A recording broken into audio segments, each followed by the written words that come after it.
Hi, it's your old anatomy professor Becky here to give you a review on the inflammatory response.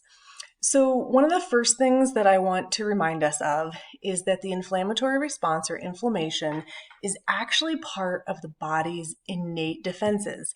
And you might recall that that means that regardless of what's causing the injury, what kind of microbe might be involved or not, that the body is going to have the same reaction. So, as we look at this inflammatory response, as you move into pathophysiology, I really want you to keep this in mind. You're going to see this in a lot of diseases. Now, the classic example we use is kind of stepping on a rusty nail, and we'll look at that here today.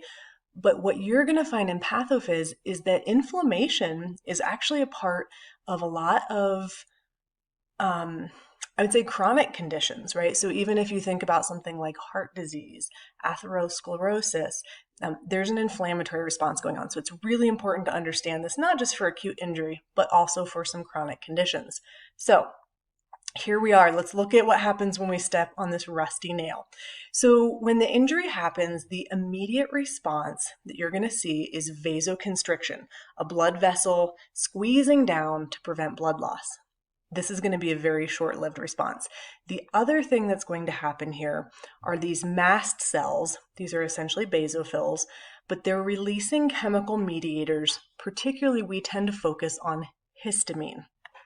So what we'll see here in this second panel, the vascular reactions, are really the response to histamine. So histamine is going to cause vasodilation, right? That same blood vessel is going to get bigger, it dilates, and that's going to allow more blood flow to the area. So this is responsible maybe for the warmth you feel at an inflamed site, maybe the redness that you see is due to this increased blood flow due to vasodilation. But the other important thing that happens here is if you remember, a blood vessel is made of these endothelial cells, right? It's just a ring, particularly as you get into small vessels, capillaries. It's just a ring of simple squamous epithelium.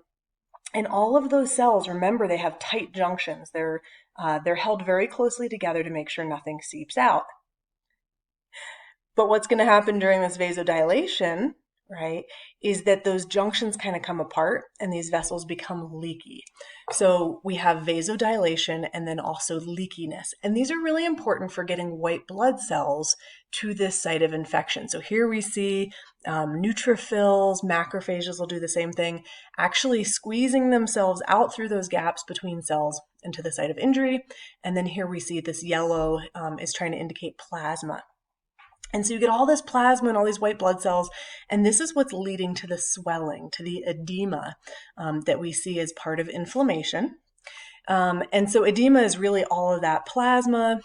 They're pointing out here pus, or you might hear that in this class referred to as purulent exudate, is going to be a bunch of dead neutrophils, the dead bacteria, all this plasma that has leaked out. But edema actually does play an important role. It helps kind of wall off this site of infection, keep it from spreading. And also, this is where pain a lot of times comes from. In an injury is actually the edema pushing on nearby sensory cells and causing pain. And we think of that as a bad thing, but usually that's going to keep you kind of protecting the injured site or not using the injured site until it can heal. So it's actually a good thing. But that is basically the inflammatory response, right? Definitely keep in mind histamine, it causes vasodilation and leakiness so that white blood cells can move to the area. And that's what we're looking at. I hope you enjoy all of the diseases this semester that you'll see the inflammatory response as part of. All right, see you guys.